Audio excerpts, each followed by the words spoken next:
A very eventful weekend indeed for Kenyans. In fact, I cannot remember any other weekend in recent memory as eventful and as dramatic as the weekend that ends today, Sunday, 28th April 2019. Just as the weekend was starting, news trickled in from China that there was no money that was going to be extended to the Kenyan government for the extension of the SGR, Standard Gauge Railway, from Naivasha all the way to Kisumu. That has caused some very serious panic in some quarters, and we're going to discuss that in great detail in this video. And then on Saturday followed the burial of the late Jonathan Toretich, firstborn son, of President Daniel Arap Moi, retired President Daniel Arap Moi, which has ended up bringing out a lot of revelations about the life of one Jonathan Moi, in the local press, in the mainstream media. People have come forward and talked. Of course, a lot of it confirms what we have discussed, or rather what we discussed on this channel very early on.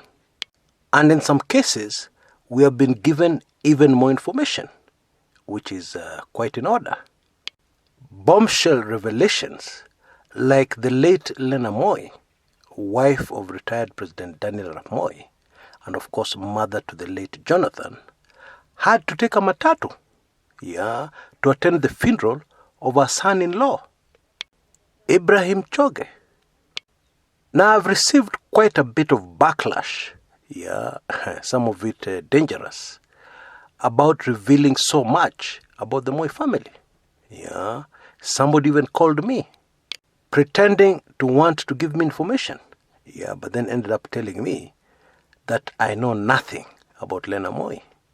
I'm just wondering what these angry people would have done had I made that revelation, in my initial video on Jonathan Toretich and his closeness to his late mother, and how it affected, in a very big way, his relationship with his father, and the rest of the family. More so after the separation, of Daniel Toretich Arap Moi and Lena Moi. Be as it may, I need to make these people know something. Most of my career, by the way, I'm not new to what I'm doing. I didn't just start a channel on YouTube the other day from nowhere. If that's what you think. Anyway, I don't want to blow my own trumpet. During my long career, I have had a lot of threats made against me. So that's nothing new. In fact, it has even gotten worse. At one point, I was picked up. And I think I'll just call these guys them boys, not the boys. Of course, these are state security agents. They put me in a room, asked me to strip naked, and while I was in my birthday suit, threatened my life, holding heavy guns while doing so. I have seen it all, and my life is in the hands of God Almighty. Now, I'm human, and of course the emotion called fear is in any human. However, God Almighty has taught me that I should fear Him more than a human being with a gun or state machinery. Actually, think about it. Who would you fear more? Somebody who can end your life here on earth, or somebody who can shake the entire world while you're still alive inside it? There's a place where the Bible talks about humans, at one point in history, wishing for death, but death is nowhere near. Well, to those who that particular portion of the Bible may have sounded far-fetched, we are living in a period where anything can happen, including 3 days of total darkness on the planet, where the sun, which we take for granted, does not rise. I fear he who is able to cause something like that to happen. That should be clear.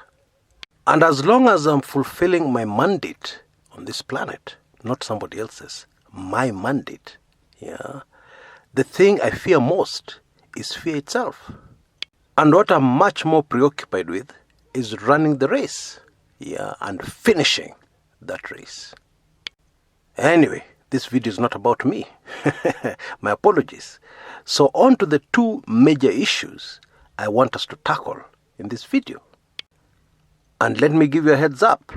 This is going to be super fascinating.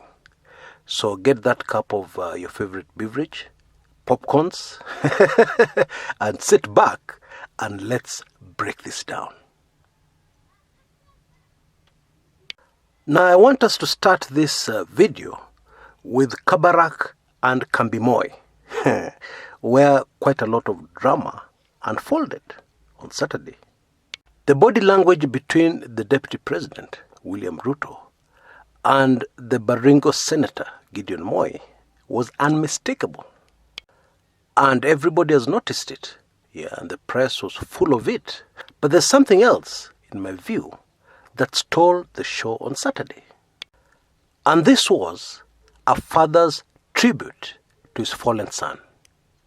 For regulars on this channel, this particular tribute makes even more sense when you have the background that I've already given you, about the relationship between father and son. Of course, many people who had this tribute from retired President Daniel Arap Moi to JT, his son, his fallen son, are not aware of the background. And when it was read out by Senator Gideon Moi, it brought tears to the eyes of many. Grown men were shedding tears. Let me quote part of that tribute, verbatim. "I have lived a full life, and my only sadness is that my beloved son did not. No father should bury their child. I can picture our Heavenly Father rushing to greet and hug his returning prodigal son, with Jonathan's late mother, Lena, dancing with joy. Dear son, I sincerely thank God for giving me a son like you. You are not perfect, and you made mistakes, but you are blood of my blood, and you had a great loving heart. Stay well, son, until we meet again." Yeah. I don't know what to say. Now, if you have no idea what I'm talking about when I say the background that I've already given, actually it's in a previous video I did. And you can see a link on the top right-hand corner of your screens right now.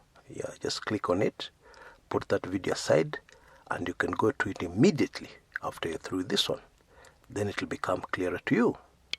It goes without saying that the death of his eldest son has really affected the former president, in a very major way. You will remember that shortly after the death of Jonathan, the Moi family said that they wanted a private function. They wanted to be left alone to mourn in private. The clear insinuation here was a private funeral and a private mourning period. Just the family and a few close relatives. And it is clear these instructions came from the retired president. I am guessing the reason why things changed is that the old man was made to see that his request was impossible to fulfill. This was the son of a former president. How do you have a private function? How do you have a private funeral? The character of the late Jonathan Toretich, if nothing else, also made it impossible. He made friends all over the place, from people from all walks of life, and especially people who are not necessarily rich and famous. All these people were eager, to bid farewell to their friend, and in some cases, to their hero. Now, let me give you another quick tip. Gideon Moi's statements, and views and preferences reflect those of his father. That is why he's the favored son. He will always do and say things according to the wishes, of Mzee, as they call him. And so, those people are saying, oh, Gideon Moi is blocking people from seeing the retired president. Whom does Gideon Moi think he is? They'd better rethink. Because for your information, the second president of Kenya is not senile.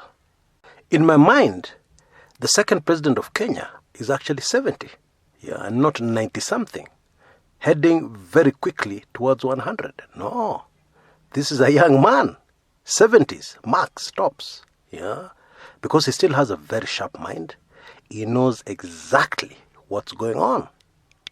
And he has always been a very curly man, a very strict man. If he doesn't want to see somebody, he doesn't want to see that person. End of story.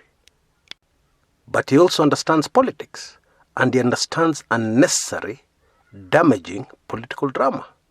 And that is why the team of senators, led by the Senate Speaker, Kenneth Lusaka, who were blocked from seeing him, were given an appointment the next day. And they saw him briefly before proceeding to the funeral service at Kabarak. Now, for you to get a clearer picture of what the retired president may be feeling, or has been feeling since the death of Jonathan, his son, I will tell you a story. When my father, my late political lecturer, passed on, we were not on talking terms. And we were not on talking terms because of an issue, that ended up causing his death. There were some people with very evil intentions who had wormed their way very close to him. And of course, it was in the best interest of these people to make sure that me and my father were not on good terms. At all costs, they had to make sure of that. And they succeeded. And so when I arrived to view his body at the mortuary for the first time, after his death, I was not thumping my chest, saying to myself, I was right, and you are wrong, and you paid for it with your life. No. Instead, I was full of guilt. I felt that I could have done more. I should have done much more. I should have stopped everything I was doing, and I should have moved closer to him and stuck there until I was able to get the message through. Whatever I was doing was not even important, because had I done that, he would have still been alive. That's how I was reasoning. His death affected me in a very major way. The grief alone, it took me over a year, just to be comfortable with it. Now back to Moi and JT, his son. Time, the passage of time, always ends up showing you a lot of things you did not see earlier. And with age comes something called wisdom. And there is no doubt from the words of tribute of Moi to his son. I mean, just a casual reading between the lines will tell you very clearly that he is feeling a lot of guilt. He is feeling that there are a lot of things he should have done that he didn't do. Life is supposed to be a classroom. So there's a very big lesson for all of us to learn from this. Do what you can do, and do all that you can do without expecting anything in return to those close to you, to those around you, to those you love. Because you have absolutely no idea how much time you have with them. Don't hesitate, because, God forbid, you could find yourself saying the things you should say now in their eulogy, at their funeral. Or you could end up leaving this planet before you have the time to tell them certain things that maybe they don't even know. So put down whatever you're doing right now and get on with doing that. Do it immediately. That's my advice. Number 2, and equally important, if you're a son or a daughter and you have issues with your parents, stop what you're doing now, put down everything that you're doing now, and go and see your parents. And humble yourself. And make sure that thing ends today. Whatever beef it was. And if you're a parent or a father, do the same to any of your children. And bless your children and break any cursing words you may have uttered to them in the past. And learn from JT's case. Yeah, because you see, JT, his goose was cooked a long time ago. When you have an angry father, yeah, he's very angry at you most of the time. And you see, when somebody is angry, they say words. Yeah, they say things. And those things end up being curses on your life. So it becomes very difficult for you to succeed at anything. You see, the spiritual realm operates on something called authority. Yeah, your father has a lot of authority over you since you're young. Okay, now you're a grown-up person. You're doing your own things. But whatever is said in anger to you in the early days could still be affecting you now. Fathers, humble yourself, and call your children and make peace with them. Is it so important for you to be proved right as a father? Or is it more important for your child, your son, to live a full, happy life? In my view, that is what makes the story of Moi and his son very sad. The kind of thing that brings tears to my eyes. Of a life that could have been. Of a success that could have been. Of a totally different kind of life that somebody would have lived. Let me just leave it there. I hope I've gotten my message across. And I hope that we've learned something today. Now on to the SGR Manenos. Now, according to a statement from State House, President Uhuru Kenyatta did not go to China to negotiate financing for SGR Part 2 from Naivasha to Kisumu. That was not his mission. And so, according to State House, the local media is publishing fake news, misleading news, because somebody cannot be refused something he did not ask for. Now, some years back, I was a PR consultant, public relations consultant. That was in another life. And one of the key rules I learned during my career in PR, a golden rule, is you can spin all you want, but never spin the truth into lies. Because in my view, this statement from State House has done a lot more damage than any good. It's best if they just kept quiet, if they had no idea how to spin this one. Because sample this, Raila Odinga told us he was accompanying the president.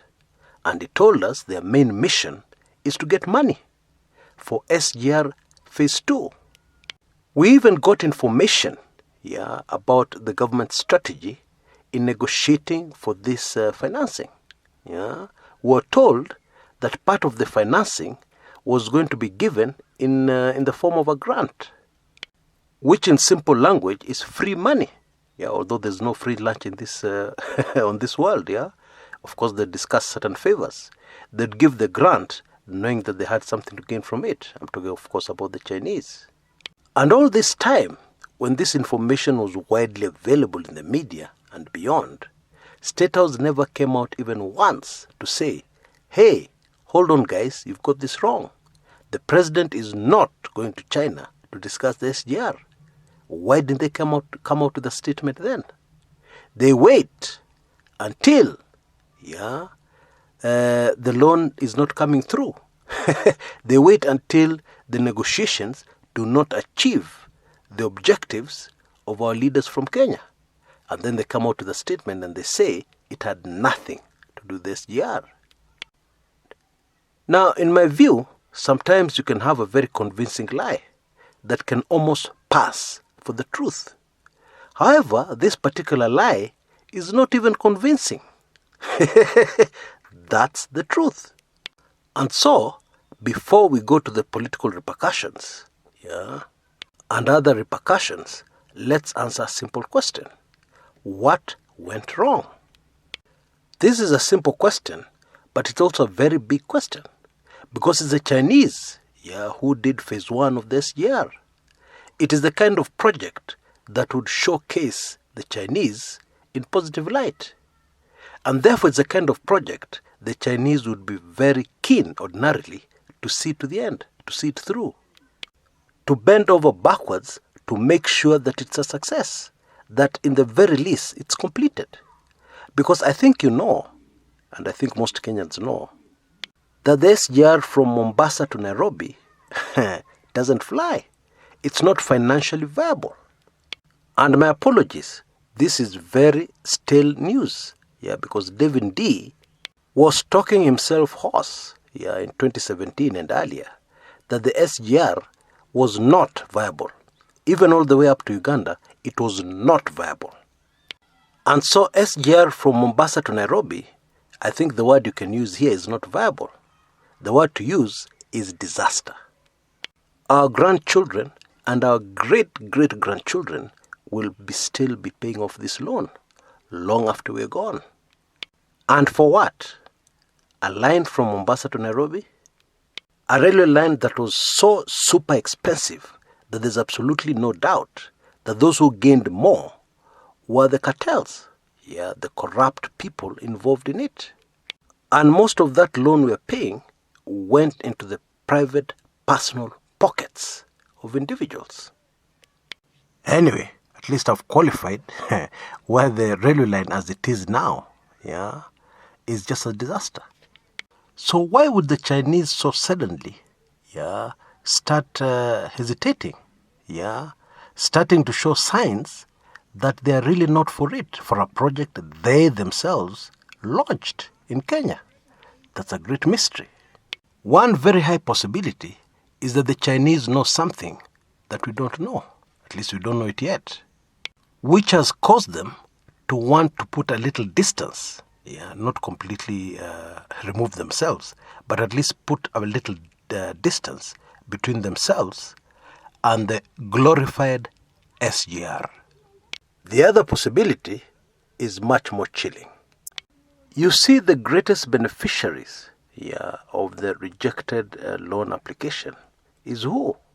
It's the DP Ruto camp, politically. As I said earlier, this would have been a game shot for the DP Ruto camp if it had gone through, because most of the railway line passes through the Rift Valley, and it's Rift Valley folks, Rift Valley voters, who would have felt the tremendous benefit of the SGR being built across their land. And the Chinese are not stupid. That they're not. Their ears on the ground may, I'm choosing my words very carefully, may have revealed to them that the SGR going through the Rift Valley would run into problems. What kind of problems? Political problems from supporters of the deputy president. What if these supporters got so emotional that they started sabotaging the work on the SGR? Now, admittedly, to some of those listening to this, you may just say, come on, Chris, get out of here. That's very far-fetched. But bear this in mind. An investor is a very nervous person. Successful investors are normally paranoid. They'll put their money somewhere, but they'll ask all kinds of questions. Is this insured? Make sure you insure that. Make sure you do this. Make sure you do that, which is only natural because they don't want to lose their money. So any small rumor reaching an investor will make them nervous. Even if it is untrue, even if it is far-fetched. Imagine a situation where somebody is about to receive a loan from a bank to put up a structure on their piece of land. And then somebody spreads rumors at the bank that this person is actually a drunkard, an alcoholic, somebody who is ordinarily not responsible. Do you know that would be enough to stop that loan? Even if it is untrue, you just have to put enough doubts on the mind of an investor to get them to apply emergency brakes. That's life. The long and short of what I'm trying to say here is that the Chinese must have gotten information that made them nervous about SGR Phase 2. That's really what it is. Because when President Uhuru Kenyatta and His Excellency Raila Odinga left the country, they were sure. When Raila Odinga was talking to his supporters in Kisumu, he was sure. Both sides of the handshake were very sure that this loan was coming through. So you can also be sure now that something went terribly wrong. Some people changed their minds, had a total about turn, and any of the reasons that were given that happened to come through were all just excuses. Because in the earlier example I gave you, if you go back to the bank and somebody spread this rumor about you, and you ask them why they're refusing the loan, they won't tell you somebody told us you're a drunkard. No. They will tell you something like, oh, our risk managers took a second look at this, and it's not doable. I'm sorry. Or we will need to revise the interest rates we discussed. Revise them upwards. And also we need an additional security. All those are just stories. Yeah, there's a reason. There's a main reason that has caused this about turn. Now, politically, this does not give any breathing space to the Deputy President. Why? Professor Herman Manyora, who has a channel on YouTube, had a very interesting theory. Now, ordinarily, I hardly find the time to watch other people's videos. But Professor Manyora is somebody I respect. Yeah, and I just came across this. I had a few minutes to spare and I took it in. And he says this: the fact that President Uhuru Kenyatta and His Excellency Raila Odinga were together, alone, in China for a few days is cause for great concern for the Deputy President. And I agree. Yeah, immediately things went wrong. These two must have sat together, yeah, and decided, what are we going to do? And they must have a game plan cooking somewhere, which I'm very sure will become clear, yeah, very soon, in the next few days to come, or weeks. Let's just wait and see. But this I can tell you, I am sure, yeah, they've cooked something. Until next time, this is Chris Kumekucha.